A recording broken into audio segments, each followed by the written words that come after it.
porque de alguna manera usted tiene que buscar los recursos para pagar ese exceso de gasto. Y cuando usted se endeuda para gasto corriente, usted lo que está es creando un problema sobre otro problema. Porque mañana, cuando usted vaya a distribuir los ingresos de su periodo, ya usted tiene que apartar una parte de lo que usted tiene como ingreso para pagar el servicio de la deuda que se generó por un exceso de gasto de sus finanzas públicas. Entonces, ese es el gran problema. ¿Para qué nos hemos endeudado? ¿Por qué tenemos ese problema hoy día? No es porque este gobierno se endeudó más que el otro, es que todos los gobiernos han hecho lo mismo.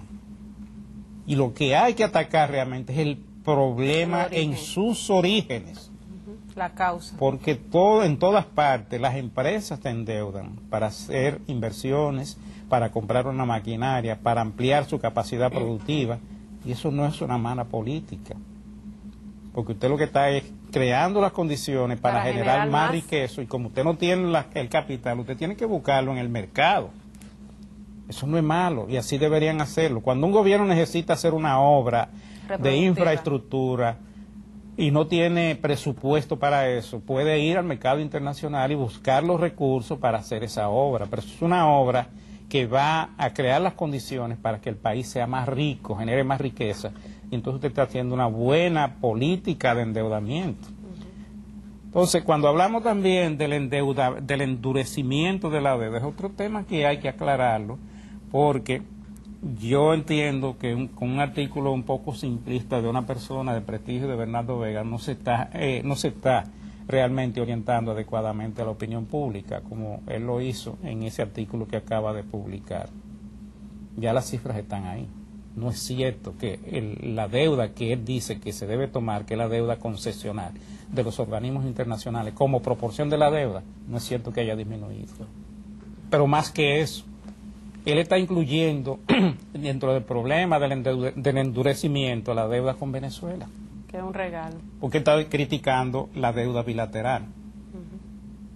Que él dice que en lugar de tomar deuda bilateral garantizada por entidades financieras de los países con los cuales tú te endeudas, tú deberías ir a los organismos internacionales a buscar financiamiento, obviamente para desarrollar proyectos, porque cuando tú vas al Banco Mundial a buscar un financiamiento, el Banco Mundial te va a decir, bueno, ¿para qué tú vas a utilizar esa deuda? Tú tienes que entonces presentarle un proyecto y te dan el financiamiento, y entonces te la dan en condiciones apropiadas de más largo plazo y de una tasa de interés mucho más baja. Esa es la deuda blanda, la deuda concesional a la que se refiere.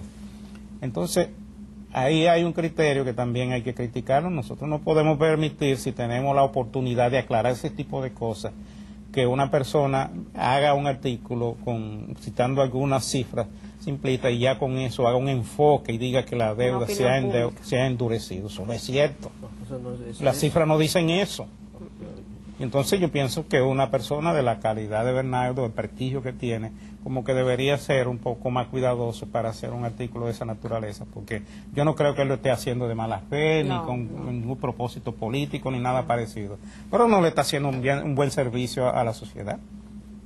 Simplemente no lo está haciendo. Entonces esas son las cosas que yo entiendo que uno debería centrar el enfoque, porque yo sé que la deuda, y nosotros no estamos en desacuerdo con Henry cuando él habla de la preocupación de que la deuda, el servicio de la deuda sea una proporción tan elevada de los ingresos del Estado.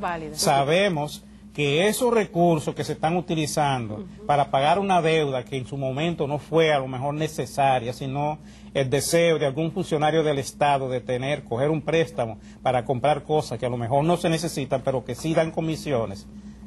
Esas cosas así, eso es lo que hay que cambiar. Y eso tiene como resultado que en el año 2010 vamos a estar dedicando 3 veces más dinero a honrar nuestros compromisos de deuda interna y externa que el compromiso que yo creo que se tiene con la población de poder invertir en educación, que es lo mismo que inclusive esta inversión en educación permitirá crecer dentro de 3 o 4 años, 5 años, 10 años, crecer mucho más, y este crecimiento que hará que el peso y el servicio de la deuda sea menor. Entonces yo creo que ahí hay que asegurarnos de que de ahí en adelante logramos aunque suba el porcentaje con porcentaje del PIB, por lo menos que pueda bajar el porcentaje que dedicamos a la deuda, porque cada peso que dedicamos a la deuda es peso que ya no está disponible para educación, salud y vivienda, y sabemos la importancia que tiene para el futuro del país. Sí, no, incluso debería haber una cumbre internacional para el manejo de la deuda, porque yo pienso que este tema va a tener que ponerse sobre la mesa,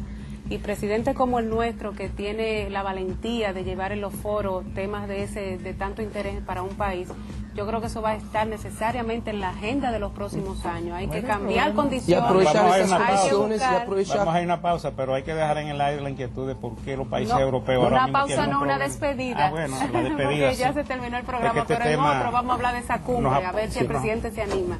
Bien. Bueno, amigos, muchísimas gracias por habernos acompañado una vez más en el día de hoy en el tratamiento de este tema que es tan importante. Nosotros esperamos que los comentarios que hemos hecho hoy día aquí hayan sido de utilidad para que ustedes tengan un mejor enfoque y un mejor conocimiento de este tema de la deuda pública externa, que nos preocupa a todos, básicamente por la limitante y lo que eso significa en términos de manejo de recursos para que unas autoridades puedan atender problemas sociales importantes y pagar esa deuda social acumulada por tanto tiempo. Así es. Nos vemos en el próximo programa, Dios mediante.